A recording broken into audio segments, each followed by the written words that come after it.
Manju Warrier I don't no because Amala ആ ടൈമിലെ hit only തമിഴിൽ. മലയാളത്തിൽ എത്ര മൂവി ഒന്നും ചെയ്തിട്ടില്ല. ആൻഡ് അമല അത് ചെയ്ത് കഴിഞ്ഞിട്ട് എനിക്ക് ചെറിയൊരു ബനിതയുടെ കവർ ഷൂട്ട് ചെയ്തിട്ട് എനിക്ക് കുറച്ച് നെയിം ആൻഡ് ഫെയിം എനിക്ക് കിട്ടി. ഓൾമോസ്റ്റ് ഞാൻ എസ്റ്റാബ്ലിഷ് ആയി.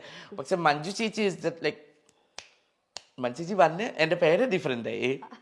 So that is the reason എനിക്കും മഞ്ജു ചേച്ചിക്കും ഭയങ്കര ഒരു ക്ലോസ് റിലേഷൻ ഉണ്ട്, ഭയങ്കര bond.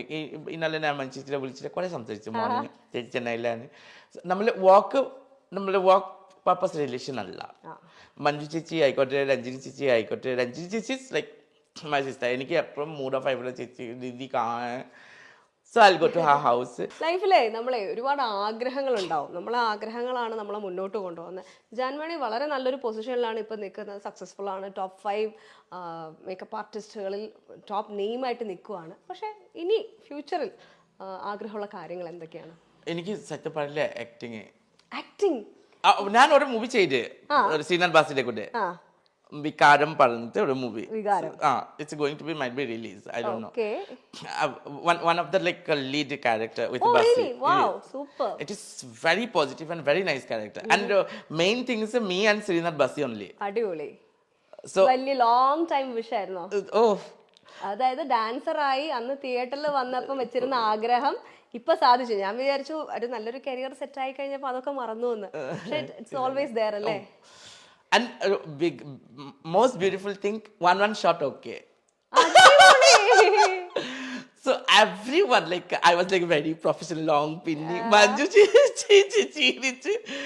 but I did good job. And മലയാളത്തിലെ ഞാൻ ഡബിങ് ചെയ്ത്. നോർമലി സംസാരിക്കുന്ന ടൈമിൽ എൻ്റെ മലയാളം ഭയങ്കര തെറ്റുകളും ഉണ്ടാവും. പക്ഷെ കറക്റ്റ്ലി മലയാളം പാട്ടുകൾ ഉണ്ടെങ്കിൽ എനിക്ക് ആ കറക്റ്റ് വേർഡിങ്സ് എനിക്കറിയാം. ഡബിങ് ചെയ്ത ടൈമിൽ ഞാൻ കുറെ ശ്രദ്ധിച്ചിട്ട് ഞാൻ ചെയ്തിട്ടുള്ളൂ. പക്ഷെ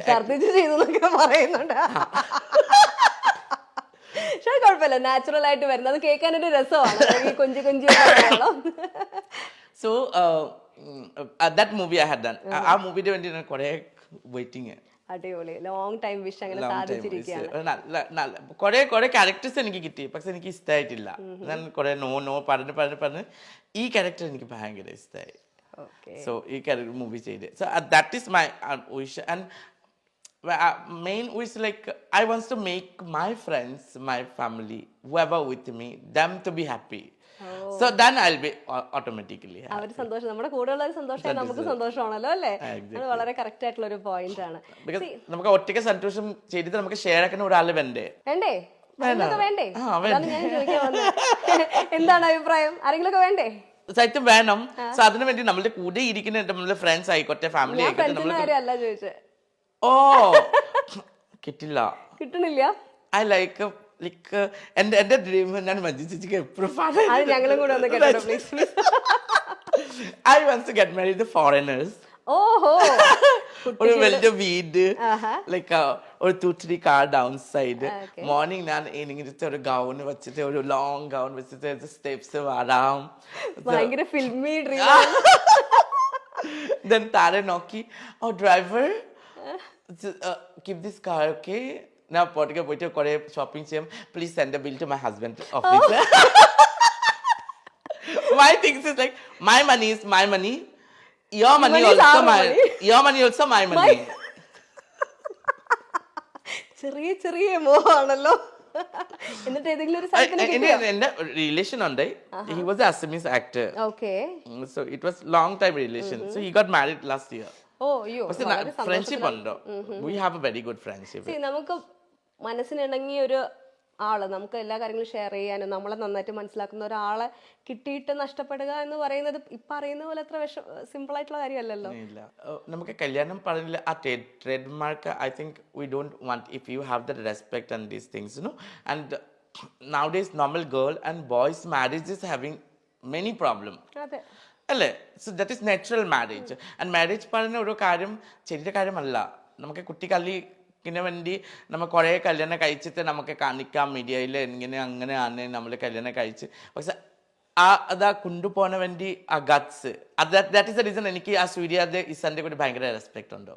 അതെന്റെ പേര് കറക്റ്റ് ഫാമിലി രീതിയിലേക്ക് കൊണ്ടുപോകും. സോ ആ രീതിയിലേക്ക് കൊണ്ടുപോകണം. പക്ഷെ എനിക്ക് ഭയങ്കര പേടി. അങ്ങനെ ഒരു വളരെ സ്ട്രോങ് ആയിട്ട് മെയിൻ പ്രോബ്ലം ഇതൊക്കെ എനിക്ക് അറിയില്ല, അത് പറയാൻ എനിക്ക് എല്ലാം ഷെയർ ആക്കാൻ പറ്റും. എന്റെ കട്ടില് ഞാൻ ഷെയർ ആക്കാൻ പറ്റില്ല. എനിക്ക് വേറെ ഒരു ആൾ എന്റെ റൂമിലേക്ക് എടുക്കാൻ പറ്റില്ല.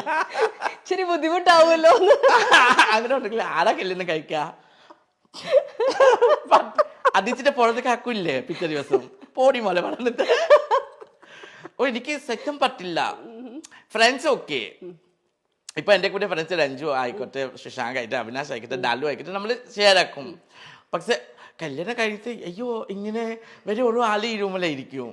അയ്യോ എനിക്ക് പറ്റില്ല. അപ്പൊ ആദ്യം ഫ്രണ്ട് ആക്കിയാ മതി. അയ്യോ പിന്നെ കല്യാണം കഴിച്ച ഹസ്ബൻഡ് ഫ്രണ്ട് അല്ലെന്ന്. ഇനി ഫ്രണ്ടിനെ കല്യാണം കഴിച്ചാൽ ഹസ്ബൻഡ് കഴിഞ്ഞ ഔട്ട്. അതൊക്കെ സെറ്റും നടക്കില്ല. എനിക്ക് രാത്രി മെയിൻ പ്രോബ്ലം, എനിക്ക് പില്ലോസ്, ഞാൻ അങ്ങോട്ടും ഇങ്ങോട്ടും കുറെ പില്ലോസ് എനിക്ക് വേണം കട്ടിലേ. അല്ലെങ്കിൽ ഞാൻ രാത്രി വീടിനോട് എന്റെ സ്വഭാവമുണ്ട്. ഒരു ദിവസം രഞ്ജിന്റെ വീട്ടിലെ ഞാൻ എനിക്ക് മറക്കില്ല, രാത്രി നമ്മൾ 2 പേരെ കിടക്കുന്നത്. രഞ്ജിന്റെ വിൻഡോവും പിന്നെ ആ ജലനും പിന്നെ ആ കട്ടിലിന്റെ കുറച്ച് ഗ്യാപ്പ്, ചെറിയൊരു ഗ്യാപ്പ് ഉണ്ടോ. രാത്രി ഞാൻ അവന്റെ വീടിന് രഞ്ജു ലൈറ്റ് ഇരുട്ട് നോക്കി എവിടെയാറ്റി മോളെ. ഞാൻ പറഞ്ഞ രഞ്ജു വലിച്ചിട്ട് പുറത്തേക്കാക്കാൻ പറ്റിയ സ്ഥലം ചെറിയ സ്ഥലത്ത് കൂടി എത്ര വേണ്ടി ഇത് കട്ടിലുണ്ടായിട്ട് ഉറക്കാൻ വേണ്ടിട്ട് എനിക്ക് ഈ സ്ഥലം മാത്രം കിട്ടിയിട്ടുണ്ട്. So I need A space and plus this കല്യാണം പറ്റില്ല ഒബ്വിയസ്ലി. ഈ ഡ്രീം ഇതേപോലെ റിലേഷൻഷിപ്പിൽ ആരോടെങ്കിലും പറഞ്ഞിട്ടുണ്ടോ എനിക്ക് ഇങ്ങനെ ഒരു പ്രശ്നം ഉണ്ടെന്ന്? ആ വഴിക്ക് പോയിട്ടുണ്ട്? അല്ല, ലോങ് ഡിസ്റ്റൻസ് അല്ലേ. അല്ല അങ്ങനെയല്ല പറയാ, ഞാൻ ഇങ്ങനെയൊക്കെയാണ് കല്യാണം കഴിഞ്ഞാൽ ഇങ്ങനെ ഒരു പ്രശ്നം ഉണ്ട്. അല്ല, കല്യാണം കഴിക്കുന്നുണ്ടെങ്കിൽ എനിക്ക് 2 സാധനം ഉറപ്പായിട്ട് എനിക്ക് വേണം. എനിക്ക് ഏത് ദിവസം എനിക്ക് ജ്വല്ലറി ഭയങ്കര തോന്നും, ആ ദിവസം എനിക്ക് ഗോൾഡ് കടയിൽ കൊണ്ടുപോകണം. അല്ലെങ്കിൽ ഞാൻ പ്രശ്നമാക്കും. Too demanding. That is I don't know. എനിക്ക് സാരിയും ജ്വല്ലറി അതൊക്കെ ഇട്ടിട്ടില്ലെങ്കിൽ എനിക്ക് ആവശ്യമില്ല. പറച്ചില് മാത്രമല്ലേ ഉള്ളൂ, ഇതൊന്നും കാര്യമായിട്ട് യൂസ് ചെയ്യുന്നത് ഞാൻ കണ്ടിട്ടില്ലല്ലോ. വളരെ സിമ്പിൾ ആയിട്ടുള്ള ഡ്രസ്സൊക്കെ ഇട്ട് വളരെ മിനിമൽ മേക്കപ്പിലാണല്ലോ ആൾ ശരിക്കും നടക്കുന്നത്. പക്ഷെ ജ്വല്ലറി ഇടില്ല, ഞാൻ കളക്ട് ചെയ്യും. ആണോ? ഭയങ്കര ഇഷ്ടമാണ്. എന്റെ അമ്മന്റെ സ്വഭാവം പോലെ. എന്റെ mummy wearing might be 7-6 rupees earring. ആ സൈക്കിളിൽ വന്നല്ലേ ആൾക്കാർ, ആ സാധനം വാങ്ങിച്ചു തരും. കളക്ഷൻ ഈ പേഴ്സണൽ കളക്ഷൻ കാണാൻ വരുന്നുണ്ട് കേട്ടോ. എന്തൊക്കെയാണ് അത് നമുക്ക് ഒരു ഹോം ടൂർ ചെയ്യാം.